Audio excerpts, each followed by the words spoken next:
Number 1. In 2019, Dale Williams, a man, confronted his mother's murderer in a courtroom in Youngstown, Ohio. Williams attended the sentencing of the murderer.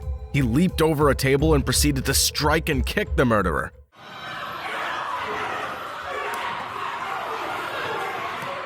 It took deputies to stop him. The entire incident was captured on camera and went viral. Williams was later sentenced to 6 months in prison for his actions in court.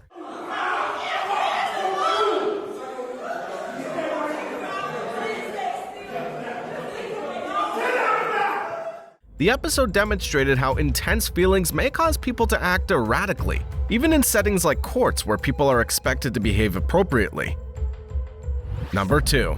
A paternity hearing at an Indianapolis family court unexpectedly descended into a physical altercation. Two families are seen confronting, yelling profanities at each other, and fighting on camera during the pandemonium.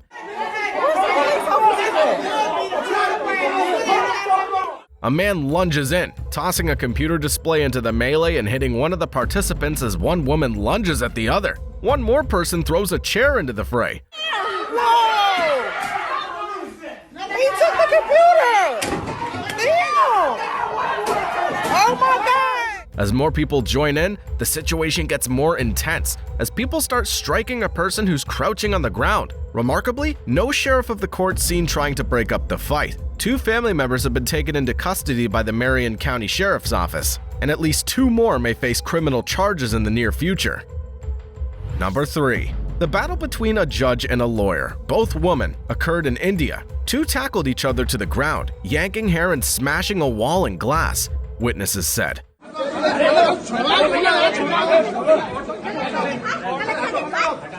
Despite spectators' efforts, the women refused to separate, necessitating major intervention. After being separated, the judge allegedly attacked the lawyer again and slapped her on the ground.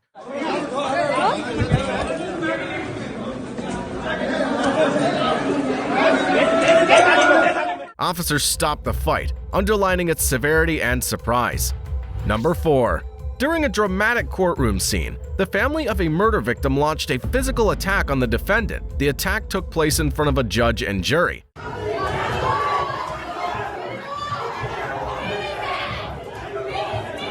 Quickly intervening, members of the victim's family surrounded the culprit and took him by surprise. Because the victim's family members outnumbered the law enforcement officers, they had a difficult time maintaining control of the situation.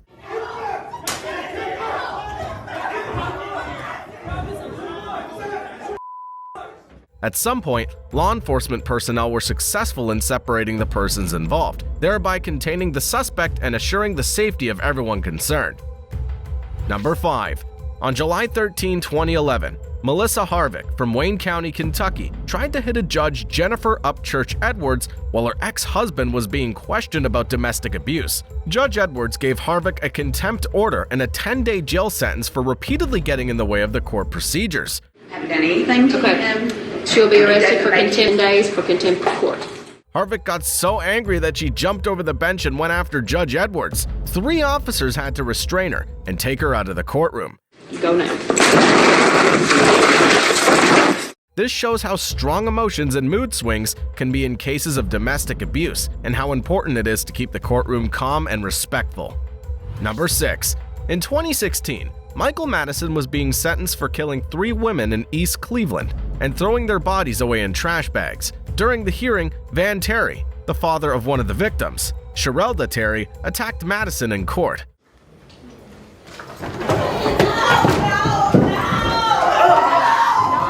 Terry lunged at Madison, and cops had to hold him back. The outburst showed how much pain and anger the families of the dead were feeling.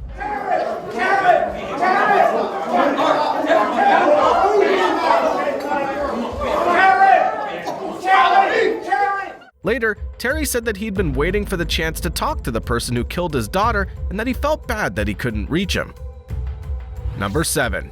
Alfred Gaynor was a serial killer who was found guilty of killing several women in Springfield, Massachusetts. During a court hearing in 1998, the son of one of his victims attacked him. Kevin Paul, the son, lunged at Gaynor and punched him in the face before security in the courtroom held him back. We'd like to put some agreement. One of the people Gaynor hurt was Paul's mother, Vera Hallams, and the way he was latched onto the murderer seemed to show him possessing otherworldly strength that day.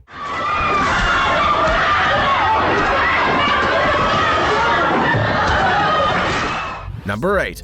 In a very emotional, intense moment outside of court, the uncle of a baby who was killed by his father attacked the killer as he arrived for sentence. Before cops could stop him, the uncle threw a few punches. The father, who was handcuffed and couldn't protect himself, was taken to the hospital right away because he was hurt in the fight.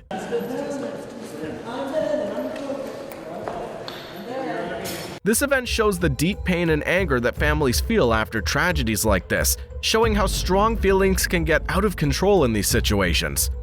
Number 9. In a dramatic high-stakes court case, Scorpion, a dangerous suspect charged with murder and other crimes, was brought before the judge. While Scorpion was in a wheelchair and wearing a special outfit, his bad behavior got worse and he started swearing at the judge and jury. In this case, Well, I was going to say, this son. In reaction, the police acted quickly and tasered him through the vest. Even his own lawyer felt useless in the face of this dramatic turn of events.